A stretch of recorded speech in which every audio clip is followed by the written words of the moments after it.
It is important that all of us support this idea, and more so, this country is not always seen as a litigous country.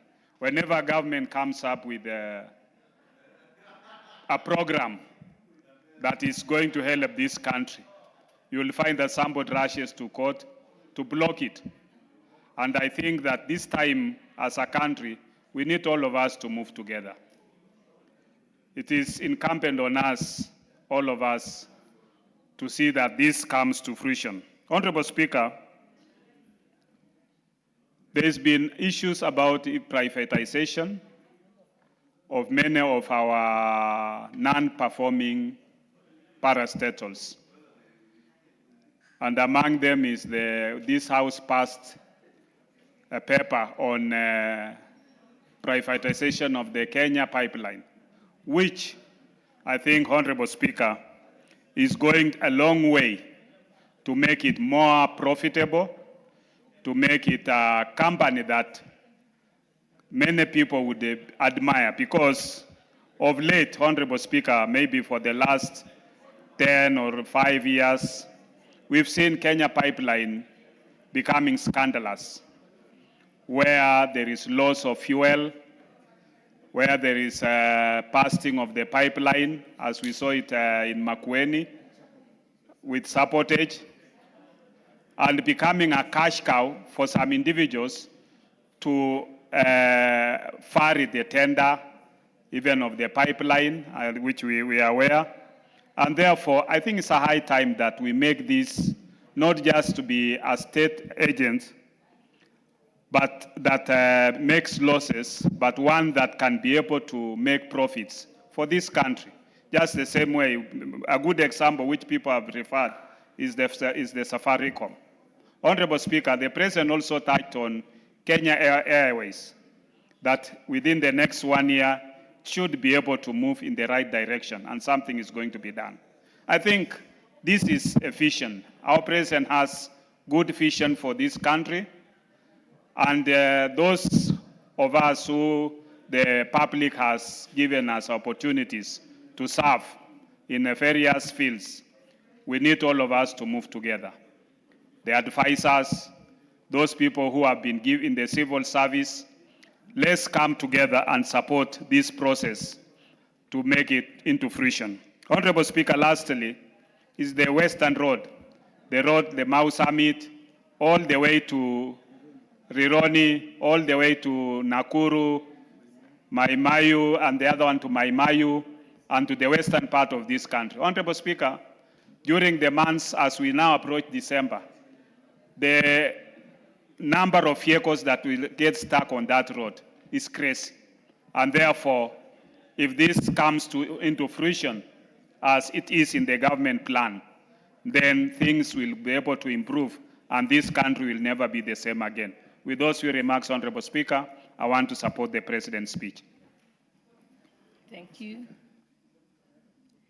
The Honorable Hilary Kosgei, member for Kipkelion West.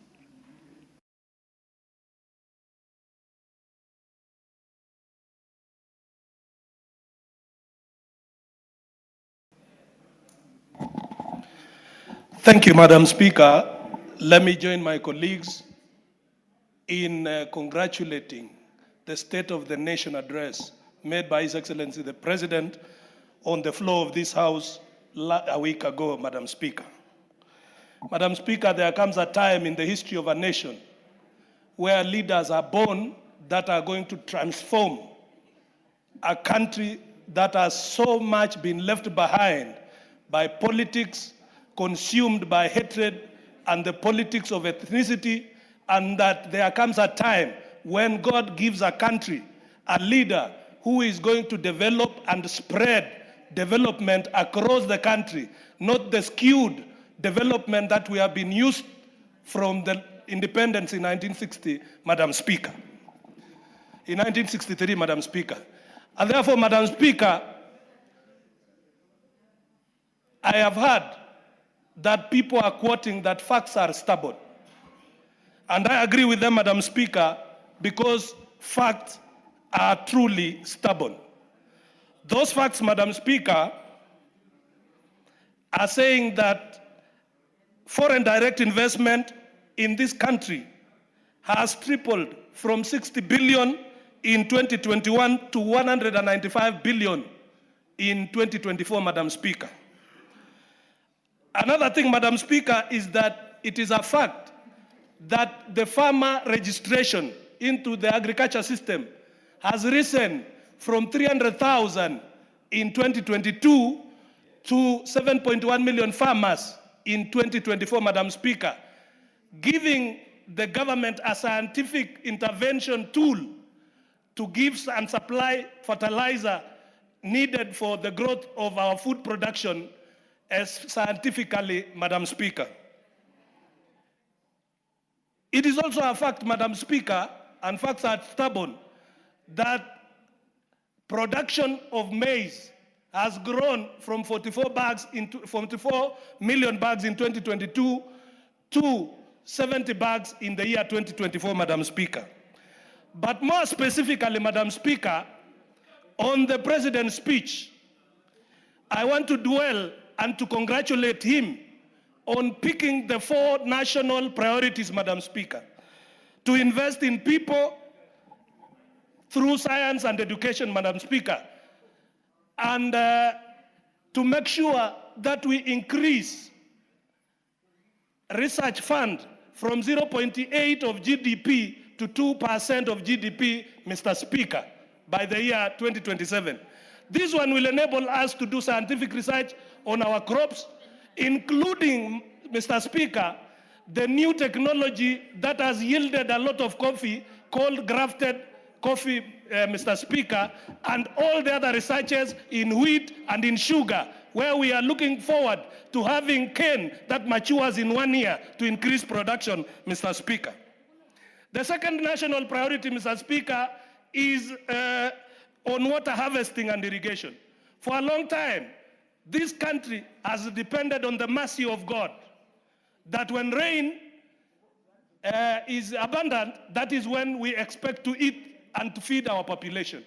Mr. Speaker, with the development of 50 mega dams across the country, we will harvest a lot of water and make sure that we put 2.5 million acres of arable land where it has been ignored, Mr. Speaker, in Ukambani, in the coast region, in the northern Kenya, and feed our population, Mr. Speaker. Finally, Mr. Speaker, on the infrastructure, the creation of the infrastructure fund and the sovereign wealth fund is an idea whose time is now. And Mr. Speaker, we want to actualize this even from the proceeds of privatizing non-performing government parastatals and agencies, put the seed money of 200 billion to start this fund and make sure that we open up all parts of the country equally, including areas that were ignored, going to Western Kenya, going to Northern Kenya, and every part of the country. We cannot be proud of one single superhighway and quote it as a symbol of success when the rest of the nation is receiving nothing, Mr. Speaker. So I allowed the President for 60% of Kenya that will be recognized with the dams.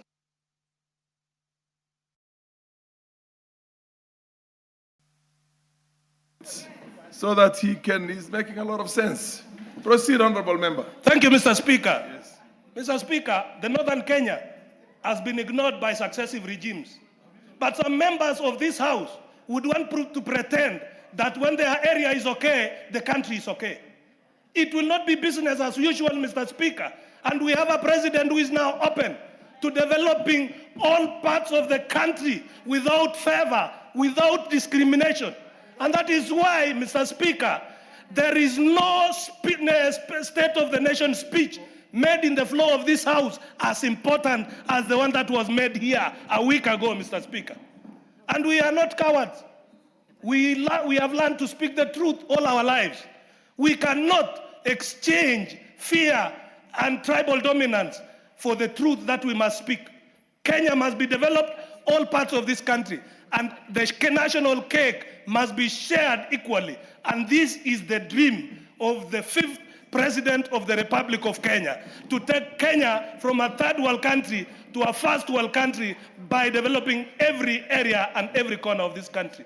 Mr. Speaker, I thank you, and I congratulate the President for that speech. The Honorable Chepkonga. Thank you very much, Mr. Honorable Speaker. Chepkonga, just 1 minute. I'm sorry, but just 1 minute. I want to recognize the presence in the public gallery of the CDF Committee for Bumula and in Bungoma County. Bumula, that's Bumula constituency. And I would call upon the Honorable Omboko. Omboko. Speaker, my name is Wanami Wamboka. Wamboka. The Honorable Wamboka. Thank you for this opportunity, Mr. Speaker. To welcome the committee. Thank you for this opportunity, Mr. Speaker, to welcome my CDF committee, specifically on bursaries and education. Mr. Honorable Speaker, you would understand that CDF plays a very key role in developing this nation. It has transformed areas that were underdeveloped previously, like the northern Kenya, where you come from, Mr. Speaker. Because of the work of the CDF and proper usage of these monies, we have seen these areas grow. Honorable Speaker, in Bumula constituency, we have a robust team, majorly consisting of teachers who control education programs and these funds, Honorable Speaker. They are here with us today, led by the CDF chairman, Paul Silisisi, led by the education team, Mr. Ikanda, and the rest. They've done a good job. I wanted them to have a feel of how it feels to be inside here. And they must continue doing the good job so that their MP continues being elected, so that they continue coming here, Mr. Honorable Speaker. Thank you so much. I welcome my colleagues. Karibuni kwa nyumba. Muriyo mnawa sahu.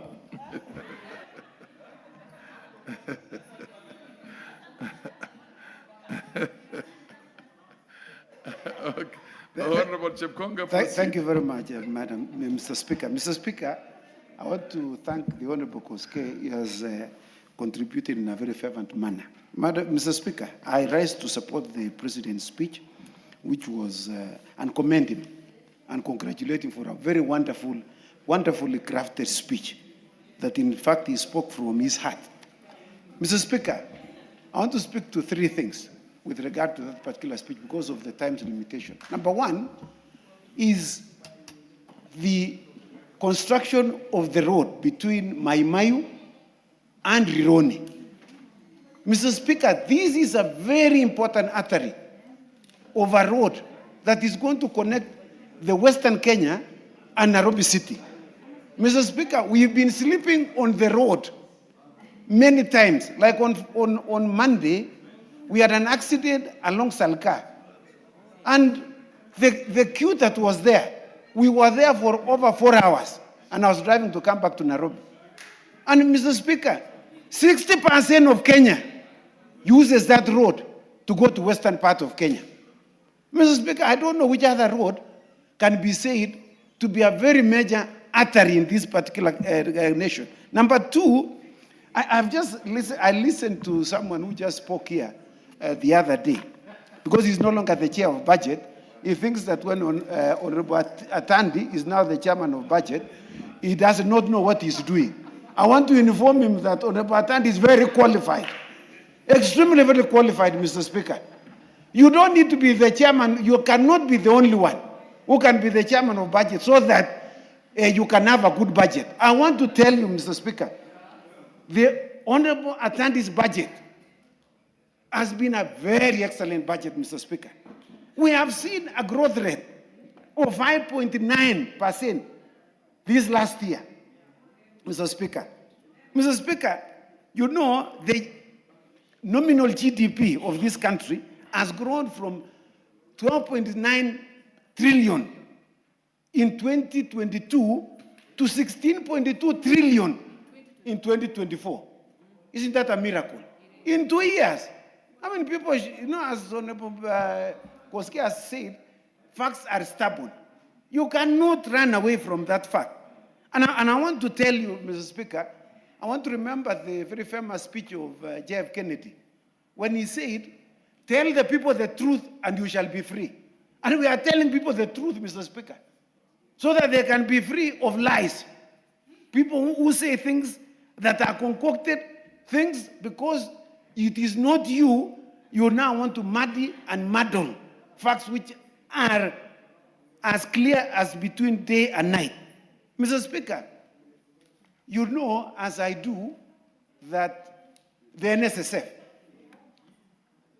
from 1963 to 2022, our contribution and capitation in NSSF was 320 billion. As of last month, the capitation of NSSF is now 640 billion. We have doubled it in 2 years. Mr. Speaker, you know what that means. In the next 3 years, we will reach 1 trillion in our contribution. You know, this is a very sad situation. How do you pass a law which says, I will contribute 10% of my salary as to NSSF, up to a maximum of 200 shillings. That's a very scandalous law, Mr. Speaker. Up to a maximum of 200 shillings. When I retire, after working for this nation for 35 years, I calculated, Mr. Speaker, I will be paid 340,000 shillings. Even the vehicles that you drive, Mr. Speaker, the insurance alone for 1 year is 400,000.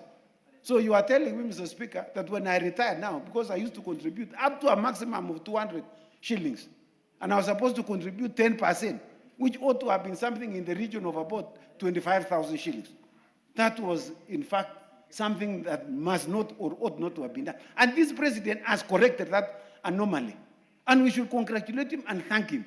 In fact, we should be borrowing these funds now to construct roads in this country. We've seen the TSSF from Tanzania are constructing a 30... Honorable Chepkonga, the Honorable Lady would want to inform you. Are you willing to accept the information? Yes, in fact, she's a very gracious lady. Yeah, she's the youngest in Parliament, so... Thank you, Honorable Speaker, and Honorable Chepkonga for allowing to be informed by me. Honorable Speaker, picking from the thought of Honorable Chepkonga, where he makes reference to the growth rate of this country in the GDP, Honorable Speaker, he has also slightly made an insinuation about the previous administration. So, Honorable Speaker, like I said in my speech, and I want to be able to, in my contribution, I want to be able to inform Honorable Chepkonga, we cannot cherry pick the years, and we cannot be able to selectively pick out the sectors to be able to analyze, so that we can get the situation of the economy of a country. And Honorable Speaker, if you look at the data, in the year 2008, when Mwai Kibaki was the president of this country, we had a growth rate of 0.2% because of the effects of post-election violence. In the year 2017, Honorable Speaker, when Uhuru Kenyatta was president, we had a growth rate of 3.8, which is among the low ones, Honorable Speaker. In the year 2021, Honorable Speaker, we had, because of COVID issues and whatnot, we had an economic drop in growth of negative 0.3% when Uhuru Kenyatta was president. Honorable Speaker, to say that this administration has an all-time low growth rate or slow growth rate, Honorable Speaker, is something I would term as something called nostalgia narrative, because we want to live in the past. This administration is on proper course, Honorable Speaker, in terms of growth and economic growth rate. And we cannot cherry pick the years and the sectors to be able to compare. That is not called analysis. It is called politics. And that is what it is, Honorable Speaker. Fair enough, Honorable Chepkonga. I think. Yeah, thank you very much, Honorable Speaker. Honorable Speaker, I'm not the only one who has been informed, including the one who was also misled, who contributed to some fake information here, Mr. Speaker. I can see that there is highly technical information from the Honorable, Kenya National Bureau of Standards, real report, Mr. Speaker, from the Honorable Muge, who appears to be more schooled than even those ones who misled us. I want to thank you very much for informing me and informing even the other one. So, Mr. Speaker, I just want to say that we have seen for the first time a tarmac road from Marsabit heading to Wajir. People who have never seen a tarmac road. In fact, they were asking themselves, what is this black thing? In fact, they were going to dig and take it to their house. They were told, no, it's for you to use it. Mr. Speaker, you know, you can imagine some nations, some parts of this country. I know we were with Honorable To Sane in Wajir the to 11th Mandera. Parliament. Not Wajir. Order. Okay. I think you meant Wajir to Mandera, not Marsabit to Wajir. Proceed. Is that the information you wanted to give him? Fair enough. He has the information. The chair has volunteered to give him that. Proceed. Mr. Speaker, you can see Yes. how we are ignorant of some places. Yes. Because there are no roads. Yes. If there was a tarmac road, I would be in Wajir, I would be in Mandera. There was no reason why I should not travel to this country and become a local tourist. Yes. In fact, and we know that the fauna and the flora that you have in those parts of the country is extremely very good, and it is where we should all be going for our local tourists. With those very many comments, Mr. Speaker, I wish to support the President's wonderful speech, just borrowing the words of President Donald Trump, who Christians everything to be wonderful and super. And that speech, Mr. Speaker, was also wonderful and super. I want to thank you, Mr. Speaker.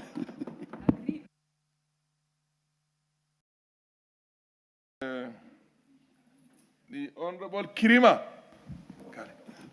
Thank you, Mr. Speaker, sir, for giving me this opportunity to contribute to this important debate. The report from the President, the report which we received from the President, Mr. Speaker, the report from the President gave directions of how this country is going to forge forward. A number of issues were raised, or the President gave us direction on a number of issues which this country is going through and is expected to go through to make it a more developed nation than the way it is. Mr. Speaker, sir, according to the President's speech, we intend to have this country moving from a third world country to the first world country, as we were supposed to be compared with countries which were equal to us in the years of independence, 1960s and 1970s. The report which the President gave, especially on the part of agriculture, shows clearly, Mr. Speaker, sir, that we are actually on that direction. The idea of easing the burden of availability of fertilizer to the farmers, actually, that's one of the most important aspects which I see that the President looked upon, taking into account that you cannot be able to rule or to make an angry country and developed country. To reduce the value of fertilizer, the cost from 7,500 Kenya shillings to 2,500 Kenya shillings. That's an achievement, and a great achievement, which, as we debate all other things, we should look at it positively. Because with the kind of pieces of land we have in various parts of Kenya, we have been cultivating these pieces of land from time immemorial. And the fertility of these pieces of land has gone down so much that it requires an additional value. It requires looking at it substantively to see that it increases the value of production so that at least we can be able to feed the nation. So I think that the President has done so much on the aspect of agriculture, not forgetting that the distribution of this fertilizer comes all the way from the national region, whereby it goes to the county areas, and then to the ward areas, so that the common mwananchi will not suffer so much as he endears to get the fertilizer to supply to his farm and to have the input at the right time so that he can have adequate production. Mr. Speaker, sir, the production of, as we speak now and as we look forward, the production of 12.5 million bags of maize from the previous production of 7 million bags, it will be an achievement. Because that one, it will even prevent us from spending the unearned foreign currency, which can be used for other purposes. Instead of importing food with that money, it will be used for other purposes. Mr. Speaker, not that we standing, there are a number of aspects which the president talked positively and which impact on the economy of this country substantively, especially when it comes to the infrastructure development. When I hear that the Aombi and Wokalej connecting Makutano to Embu and Meru, that one inspires so much because in black and white, it shows clearly that the bedrock of the Kenyan economy, where we have coffee, where we have tea and many other things, are going to be open to be assessed to the main capital for us to enable to export it without much difficulties. The expansion of LAFSET, which is going to open the northern part of the country and the northern corridor, the expansion of standard engaged railway, all those things are going to be positively impact on the Kenyan economy. And with those few remarks, I believe that the president is on the positive trajectory and we should give him the support it's required. Thank you, Mr. Speaker, sir. Thank you.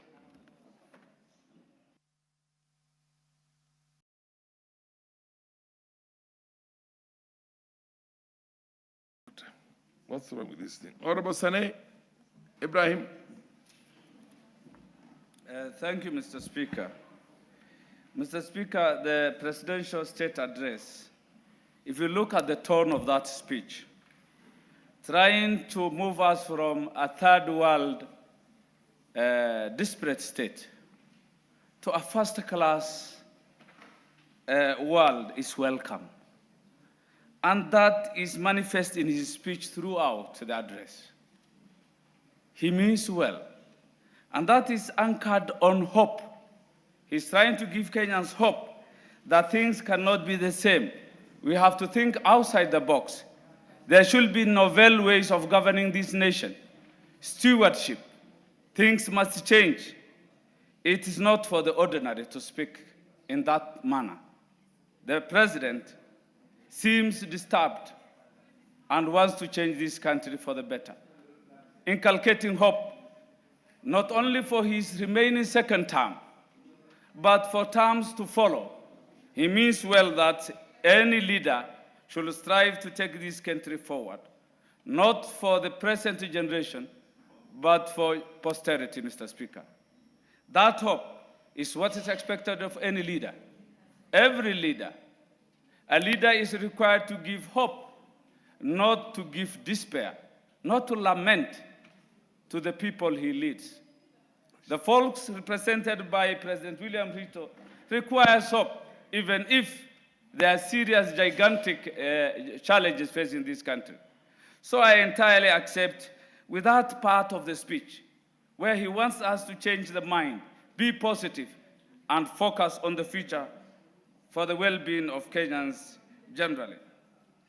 The president gave a very moving background where he found the state in 2022. High inflation, lack of affordability of common household goods, Mr. Speaker, the bad economy, nearly defaulting debt, sovereign debts, the Kenya shilling going down and, against the dollar, disadvantaging exporters of this country, subsidies that were affecting our economy from growth, that were badly placed and were not well thought in some sectors, especially foodstuff, subsidies on foodstuff. And then he moved to production that he felt was better than subsidizing on consumption. He talked of the GDP then that was badly doing well, and the ratings by international institutions. Kenya was on the brink of the precipice then. That moving background and how it was transformed, at least in as much as we make noise, in as much as we have some discomfort, and never in life shall there be a perfect situation where all shall be happy and we will be happy. But to that extent, it's good to give support and commend where it deserves, Mr. Speaker. The president actually went out of his way to stabilize the country. Today, at least, we are thinking of growth. We are talking of changing situations from a bad to a better situation and growth. By then, there was no growth, there was negativity, a collapse. We were about to be a failed state like Somalia. For that, we commend the president. And being a UDA MP, we have come to power on a platform not of sycophancy, but objective criticism. At times, we will criticize where we feel things are not right. He mentored me, myself, not to be a coward.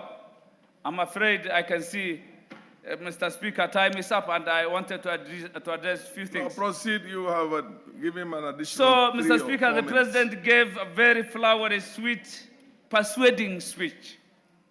Nice, good in language. I fear at times it may blind us from attaining the good things he wanted to. However, it was a very nice speech. But he had done many things. He talked of 300,000 companies establishing in Kenya, meaning there is more investor confidence in this country. And with employees,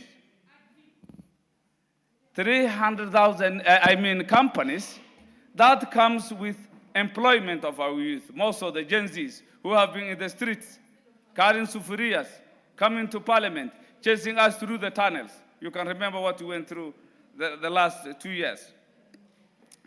Mr. Speaker, SHA is doing well, except for some teething issues. Unfortunately, my constituency manager was stand back yesterday, having contributed the last 3 years to the SHA thing. It has some systemic issues that need to be addressed. But it doesn't mean it's not doing well. It is doing well. Many have been assisted. And it's a success story for His Excellency the President, Mr. Speaker. KEMSA, for the first time, we don't hear quarrels with governors. KEMSA is perfectly performing its duties, making sure that there are no expired drugs. Drugs are delivered in a timely manner to county governments. Community health workers, the preventive aspects of diseases before we talk of curative, are doing well. They are present all over the country, trying to look at the status of Kenyans before they seek medical care. That in itself will reduce the burden of cost of healthcare in this country, Mr. Speaker. Mr. Speaker, I am a pastoralist. Before I go to pastoralism, on the education sector, the President acknowledged the creation of classrooms with the help of NGCDF. The concern is NGCDF did a great work in making sure that there are infrastructure, more so classrooms in the rural part of this country, in northern Kenya.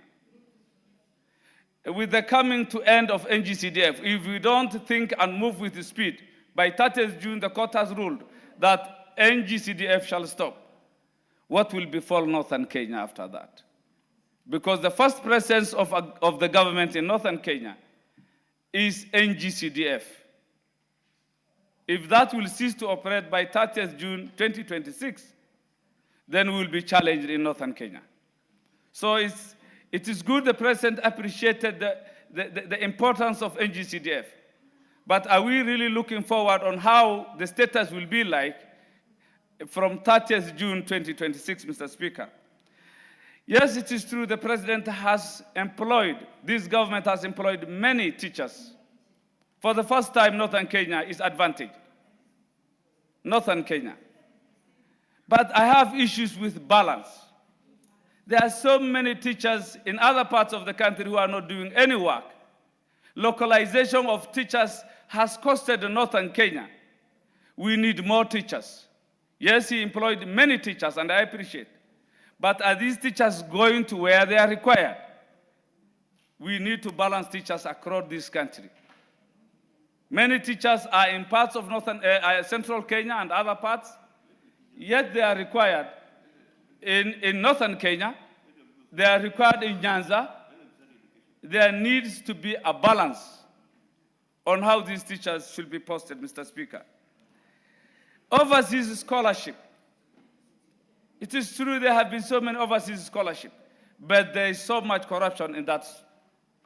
Deserving students from northern Kenya, poor students from other parts of the country do not get these scholarships.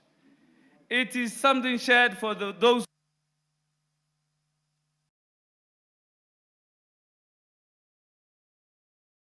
We used to have experts who have mentored many professionals in ASALs, courtesy of scholarships, overseas scholarships. That is no more. Today, it is shared. It is shared by the few who are privileged around the places these scholarships are being offered. TVET. It is true this government has done much, has taken a leap in making sure that there are TVETs across the country, giving diploma and diploma level education. But of concern to me, Mr. Speaker, there are some TVETs in northern Kenya that are yet not operational.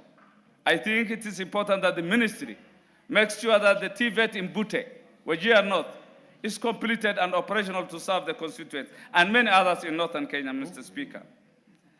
Universities. It is true universities have been given good funding, more support, but there are concerns on governance. Governance. Most of the universities are failing because of governance.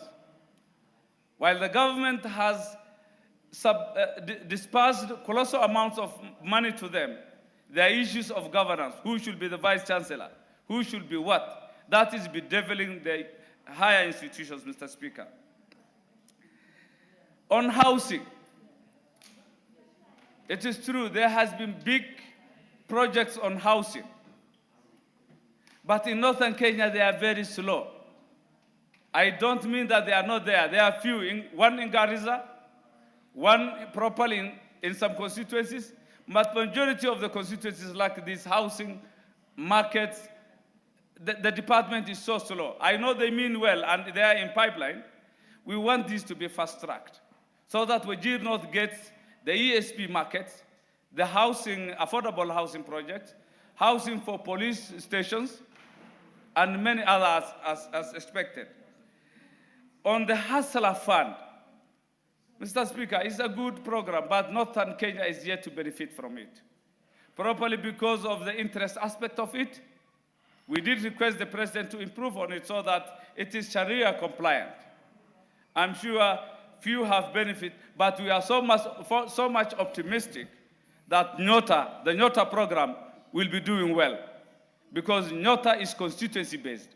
We will be benefiting from the Nyota program. On the digital innovation hubs, Mr. Speaker, yes, the president did say that much has been done and many more shall be implemented. And they are on the way to be implemented.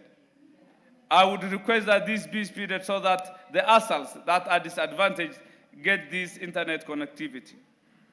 On airports, Mr. Speaker, Garissa requires an international airport. Mandela's requires an international airport. Wajir is a military airport. The civilians require an international airport. Marsabit requires an airport. Isiolo is an international airport that has challenges, probably because the runway is not complete for many years. I think it is time that the airport should not a preserve for Coast, Nairobi, and other parts of this country, but also should go to the northern frontiers, Mr. Speaker. The president did mention himself severally in his speech on ASALs, that Kenya's 85% ASAL is the game changer. If Kenya is to achieve the double-digit economy as envisaged, it can only happen if we invest in the ASALs. That is welcome. Mr. Speaker, Give him additional 2 or 3 minutes. Proceed. You're making a lot of sense. Mr. Speaker, as livestock, there was much focus on what was usually the normal, on the white highlands livelihoods, dairy, cashew nuts, cotton, paideram, things of manual contribution to the economy. The livestock sector, the sleeping giant, that which holds the 85% of our landmass, was rather not given serious focus. I beg the president that he puts his eye on that part of the Puntland and Somaliland, minute states, breakaway states, not states actually. I can't call them, it's illegal to call them states, regions, Mr. Speaker, are exporting livestock annually, big amounts, to the Gulf states. Yet Kenya has the potential to do much more because ours is a government that is existing. That's a failed government, Mr. Speaker. Disease-free zones have not been created in northern Kenya. So how do we take advantage of the beef and the livestock we own? Mr. Speaker, infrastructure, suppose we are to trade on our livestock. Where is the railway to transport? Right now, we can't move livestock to Kenya Meat Commission. Just because once it rains, we can't do business with Kenya Meat Commission. We need better roads. When it comes to roads, it's not only this Isiolo-Mandera road. I'm talking of Liboi-Garissa road. I'm talking of Wajir to Div road. Inter and intra, across the counties to neighboring countries. Mandera, Bute, Moyale to Ethiopia road. We have major roads, trunk roads. These deserve also being tarmacked to standards so required, Mr. Speaker. Of dams and solar and wind power, the President talked of trying to invest. All that shall be in the ASALs. And if we were to do that, it behoves on the same government that the infrastructure be improved. I know the President mean well. We were only emotional, and we were begging for his empathy. That is all. We need to be considered. We have been marginalized for over 62 years. For 62 years. We wanted his speech to start with Northern Kenya, half of the speech to address Northern Kenya. But that doesn't mean he did ignore us. We call for his empathy, his kindness, to bring us up to speed and enjoy the fruits of this nation. Independence is for us all, not for part of this country. Thank you, Mr. Speaker.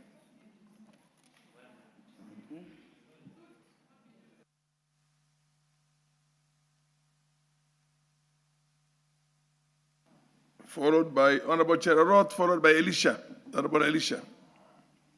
Proceed, Honorable Cherarot. Give him the mic. Thank you. Thank you, Mr. Speaker, for giving me this time so that I can be able to contribute towards the presidential speech. Mr. Speaker, I want to say that the speech of the president, the state of the speech that he gave on that day, it is about his life, it is about his experience and interaction with Kenyans, and the direction that he wants to take Kenya. I want to say, Mr. Speaker, that the president actually gave us the right trajectory, and whatever he has done in this country. His speech was about the past, the present, and the future, where we are heading as a country. I want to say that in his delivery of service, the president gave us the full program, what he has done with the projects, and also what he is planning to do in the near future. This one, Mr. Speaker, I want to say that I cannot compare with any president who has led in this country. He's the only president who has got the capacity, he has the skills, he has the wisdom, and he has also a vision to take this country. Like what he said, that when he started, he had a vision. And that day, he had a story to tell. I want to say, Mr. Speaker, that Kenyans have to reciprocate what the president has done in this country. This nation, I know, we've been derailed for a long time. We've had several presidents who have actually led this country, but they have not managed to take the bull by the horns and do what is required in this country. The level that he has taken this country to, I want to say that we are actually moving from the third world to a developing world. We have seen this through some of the initiatives that he started. When he came in, I remember Kenyans, we had about 7 million Kenyans who are on the CRPs. And what he did was to make sure that he assists and make sure that those Kenyans were removed from the CRP. He brought in the Hustler Fund, which actually has helped many Kenyans to build themselves economically and to do some business. He has also brought in the issue of online business by starting the ICT hubs, whereby in most of the constituencies, we have those ICT hubs, and most of our young people, Mr. Speaker, are now doing business or online business or digital business. I want to say that many Kenyans have made a lot of money out of it. And in addition to that, Mr. Speaker, our president also worked on the issue of foreign jobs, whereby many Kenyans, as we talk now, are in abroad. They are doing what they are working, and others are doing business. And I want to say, Mr. Speaker, this is one way of making Kenya actually economically fit, and also pushing forward the economy of this country. I want to say through his leadership, our economy has grown, leave alone the naysayers who have been talking a lot of nonsense, trying to oppose what the president is doing. Despite the challenges, despite the negativity that some people are trying to bring in, Mr. Speaker, our president has really worked hard, and he has brought in a lot of ideas, a lot of programs, and so many projects. When we see about SHA actually is one of the programs that the president brought in. I know we had NHIF, which we had a lot of issues, a lot of challenges.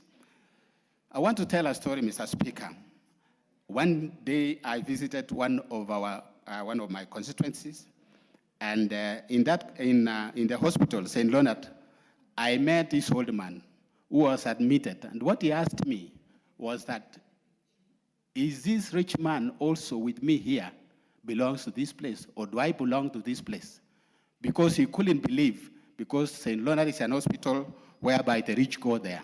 But this old man from a humble family, he could not believe himself, and that is about SHA, which means it has brought equality in our country. Mr. Speaker. Give him additional 3 minutes. So. Mr. Speaker. Or 4 minutes, yeah. I want to say that many people are talking negative about SHA, but I want to say that it is working, and it's only a matter of trying to adjust. Mr. Speaker, I want also to talk about agriculture. When we came in, when the president took over, we used to import a lot of stuff, a lot of sugar. We used to import even maize. But right now, we are heading to the direction where we are going to export. Through the subsidy of fertilizer from 7,000 to 2,500. And not only that, the fertilizer actually is down there to the village, whereby farmers cannot spend even money to go and pick from the cereal pods. Mr. Speaker, we also have CHPs. CHPs, Mr. Speaker, they visit the village, they go to homesteads, checking those who are not feeling well, and even checking the pressure and even diabetes. And I want to say that this is another way that the president has actually improved the health center, health care. Mr. Speaker, I want to say also we used to import sugar, but currently we are not importing sugar. Very soon we are going to export. Mr. Speaker, I want to talk about also electricity, the connectivity. In almost most of the villages now are connected. And those who have not gotten the connection, it is on the process. And I want to say that it's because the president has really, really tried to improve the standard of our people. If you can see, the basic needs of human being are food, clothing, and shelter. The affordable houses, Mr. Speaker, if you go to most of these towns, go to several areas. I've visited Narok and several other places. You can see markets, new markets coming up. You can see new houses coming up. And this is actually because of what the president is doing to see that Kenyans live a better life. Mr. Speaker, when it comes to also the issue of our youth, the president has tried the much that he can to make sure that our youth actually are attended to. We have had several attachments in most of the institutions, Mr. Speaker. And I want to say, Mr. Speaker, because of this, the other succeeding governments or the previous government could not do that. So most of our youths are engaged and they are doing that. When the president came in, Mr. Speaker, we also had this burden of Eurobond. He didn't sit and cry like other people. But what he did was to make sure he swung into action and start paying the Eurobond, Mr. Speaker. So there are those who are saying that the numbers, the economical growth that we have is not genuine. I want to tell them that what the president has done has improved this country. And given another chance, another term, come 2027, I want to say that Kenya will be another Malaysia. The other day, Mr. Speaker, we had the Prime Minister of Malaysia who was around here. And the discussion was about the business. When it comes to issue of roads and infrastructure, Mr. Speaker, this road from Rironi all the way to Mau Summit, and also from Mau Summit to Malaba, also from Mau Summit to Kisumu and Kisii, I want to say Kenya will not be the same again. It is going to help us to reduce accidents. It's going to make it easy for the traffic flow, and we are not going to spend a lot of fuel on the way when we are traveling home, Mr. Speaker. I want to say that this is not only Rironi up to that area of Mau Summit, but the whole country will be connected. They will have good roads. Let us give our president another chance. And I want to say that you will be able to be impressed by what he's